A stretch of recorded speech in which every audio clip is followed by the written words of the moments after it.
Asdiqa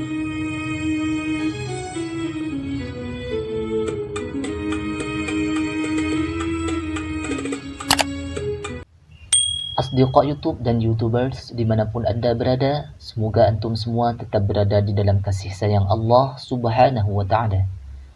Dengan menyebut nama Allah yang Maha Pemurah lagi Maha Penyayang. Bismillahirrahmanirrahim.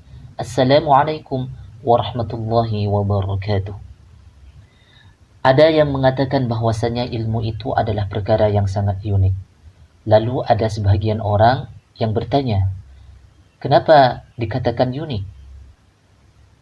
Dan sebahagian menjawab, tentu jawabannya adalah kerana orang yang memiliki ilmu akan menjadi puas dan bahagia di dalam kehidupan ini atau keadaan di akhirat kelak. Imam Al-Baihaqi menyebutkan di dalam kitabnya, yakni Manaqib Asy-Syafi'i, bahwasanya Imam Syafi'i berkata, "Man arada ad-dunya fa'alaihi bil 'ilmi, wa man arada al-akhirah fa'alaihi bil 'ilmi, wa man aradahuma fa'alaihi bil 'ilmi." Maknanya, sesiapa yang menginginkan dunia, maka hendaklah dengan ilmu. Sesiapa yang menginginkan akhirat, maka hendaklah dengan ilmu. Dan barang sesiapa yang menginginkan kedua-duanya, maka hendaklah mempunyai ilmu. Lalu bagaimana keajaiban ilmu dan fungsinya terhadap manusia sejagat? Lantas baginda Nabi Muhammad sallallahu alaihi wasallam bersabda, "Talabul ilmi fardhatun ala kulli muslim." Yang bermaksud, menuntut sebuah ilmu itu adalah wajib bagi setiap orang muslim. Hadis riwayat Imam Ibnu Majah.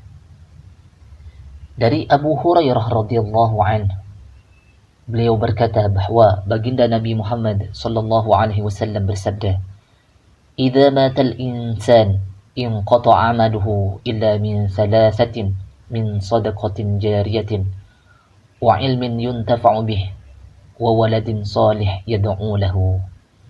Yang bermaksud, jika seseorang insan meninggal dunia, maka terputuslah amalannya kecuali 3 perkara.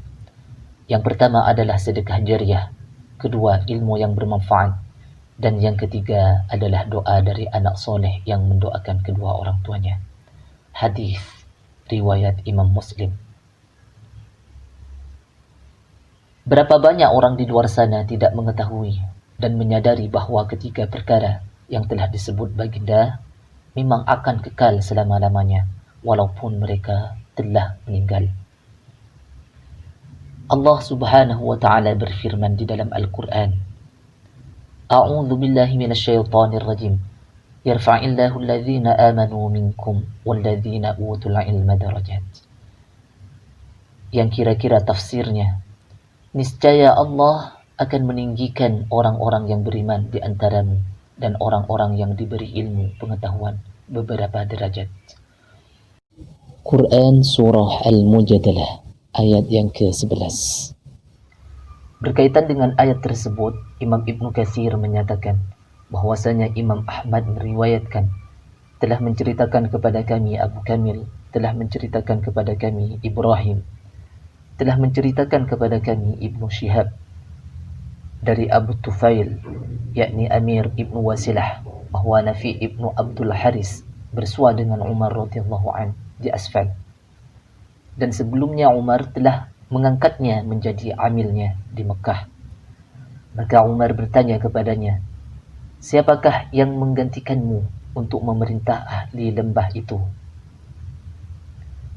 Nafi menjawab, "Aku angkat sebagai penggantiku terhadap mereka, yaitu Ibnu Amzah, seseorang dari bekas budak kami." Lantas Umar bertanya, "Engkau angkat sebagai penggantimu untuk mengurus mereka seorang bekas budak?" Nafi menjawab, "Wahai Amirul Mukminin, sesungguhnya dia adalah seorang pembaca kitabullah, yaitu ahli qiraat lagi hafal Al-Quran, dan alim mengenai ilmu faraid, serta ahli dalam sejarah."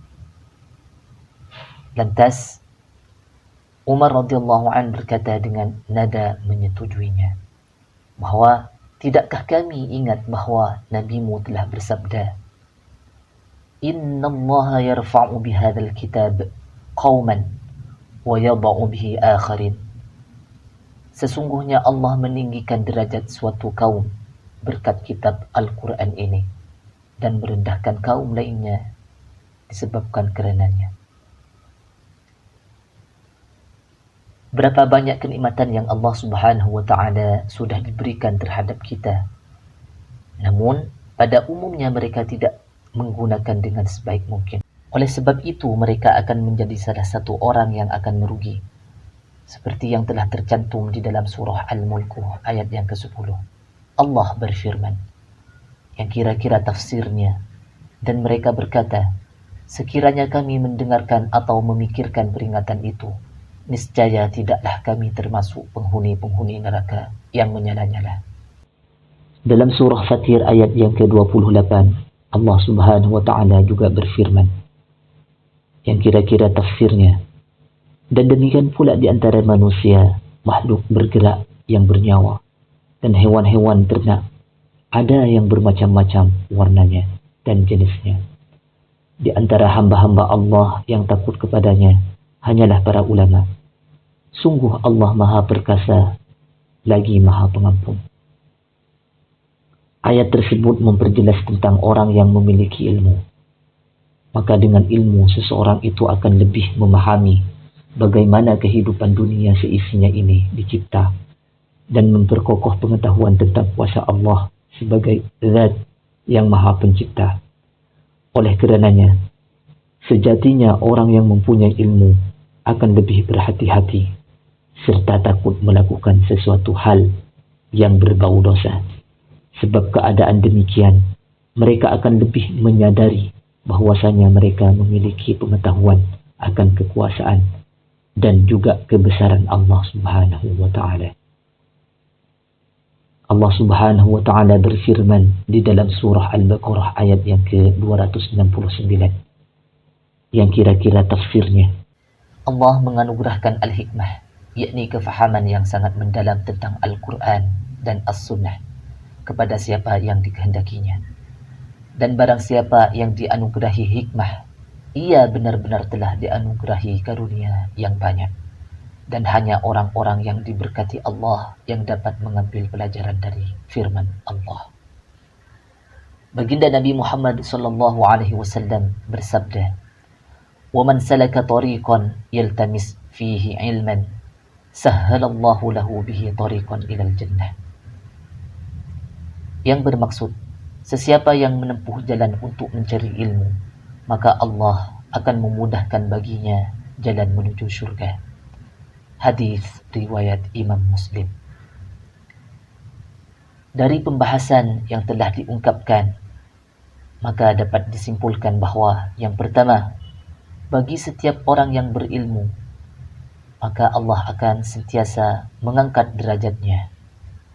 Dan yang kedua, bagi setiap orang yang berilmu, maka biasanya mereka akan takut kepada Allah Subhanahu wa taala.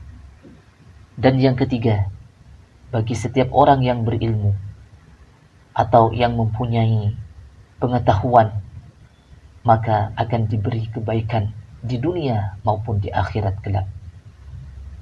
Yang keempat, bagi orang yang mempunyai ilmu, akan dimudahkan jalannya menuju syurganya Allah Subhanahu wa taala. Manakala yang terakhir sekali, bagi orang yang mempunyai ilmu, maka dia akan sentiasa mendapatkan pahala yang berkekalan. Asdiqah YouTube dan YouTubers, saya memohon kepada Allah agar apa-apa yang telah dikongsikan di atas menjadi inspirasi kepada kita semua, khususnya terhadap saya sendiri. Dan jika antum suka dengan video ini, silahkan di-subscribe, like, dan share ke rekan-rekan yang lainnya. Wassalamualaikum warahmatullahi wabarakatuh.